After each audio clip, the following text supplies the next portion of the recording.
Assalamualaikum warahmatullahi wabarakatuh.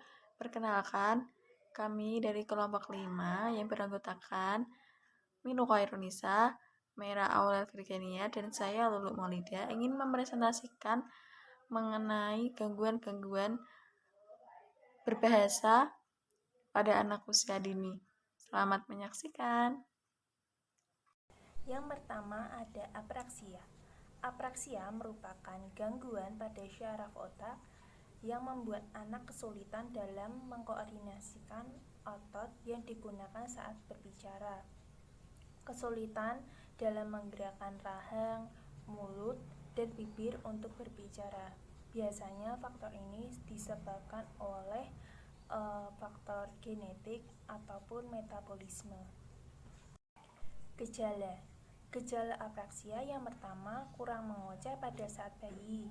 Yang kedua, tampak kesulitan menggerakkan mulut. Yang ketiga, susah mengucapkan kata yang mirip misalkan buku, bubu, susu, seperti itu. Yang keempat, lebih sering menggerakkan tubuh pada saat komunikasi dibandingkan dia menggerakkan mulutnya. Anak lebih sering menggerakkan tubuh. Cara mengatasi gejala apraksia ini yang pertama, terapi wicara. Terapi ini dilakukan sebanyak 2 kali dalam seminggu. Yang kedua, menggunakan terapi musik. Dan terapi ini dipercayai anak dapat mengeluarkan banyak suku kata dan mampu meningkatkan keterampilan komunikasi anak. Jadi anak dapat mengolah kosakata baru, dapat berbicara menggunakan kosakata yang baru. Yang ketiga, permainan mengucapkan kata. Ajak anak untuk melakukan permainan mengucapkan kata dari kata yang sederhana, dilakukan secara terus-menerus dan berulang-ulang, misalkan makan, minum, mimi, mama, papa, seperti itu, manggil orang tua, dilakukan secara terus-menerus dan berulang-ulang. Yang keempat, ada bahasa isyarat. Salah satu cara mengatasi gangguan bicara ini dengan menggunakan bahasa isyarat, karena anak kecil akan dapat menggerakkan mulut melalui bahasa isyarat.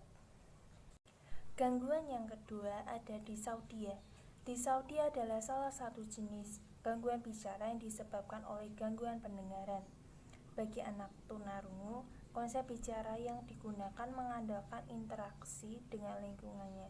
Jadi, anak hanya mengandalkan interaksi dari lingkungannya. Selanjutnya yaitu gejala. Gejala disaudia. Ciri-cirinya yaitu yang pertama, bayi tidak terkejut dengan suara keras atau bunyi yang muncul secara tiba-tiba. Yang kedua, tidak mengenali suara orang tua pada usia 3 bulan. Yang ketiga, tidak merespon dengan menolehkan wajah saat dipanggil. Dan yang keempat yaitu tidak dapat menirukan suara atau mengucapkan kata. Selanjutnya yaitu cara mengatasi. Cara mengatasi disaudia yang pertama dengan melakukan terapi bicara. Terapi bicara biasanya menggunakan media, audio ataupun video. Pendekatan ini biasanya menggunakan media bermain. Contohnya seperti bermain boneka, bermain peran, memasangkan gambar ataupun kartun. Yang kedua, dengan artikulasi.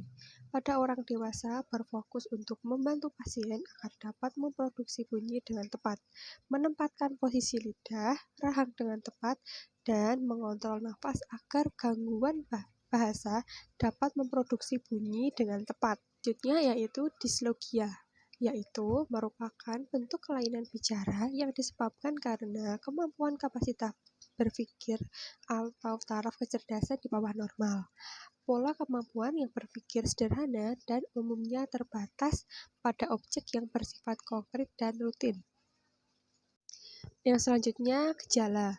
Gejala dislogia, Yang pertama, ciri-cirinya terbatas pada objek-objek yang konkret dan rutin. Yang kedua, kurang mampu mengamati perbedaan bunyi-bunyi yang hampir sama. Dan yang terakhir yaitu terbatasnya perbendaharaan pengertian.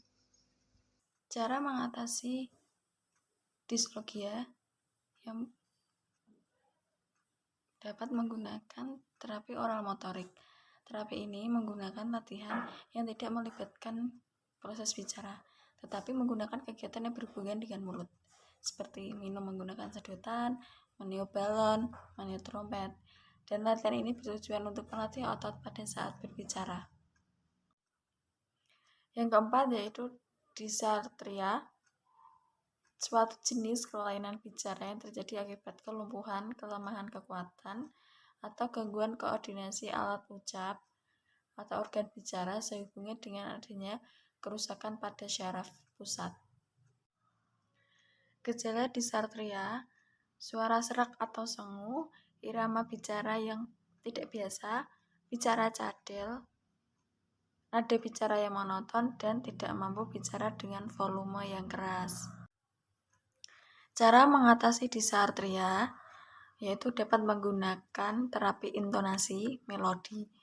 Diterapkan pada penderita dengan gangguan berbahasa. Musik dan melodi yang digunakan biasanya bertempo lambat, bersifat lirik, dan memiliki tekanan yang berbeda-beda. Mungkin itu saja yang kelompok kami dapat sampaikan. Apabila ada kekurangannya, kami mohon maaf yang sebesar-besarnya. Wassalamualaikum warahmatullahi wabarakatuh.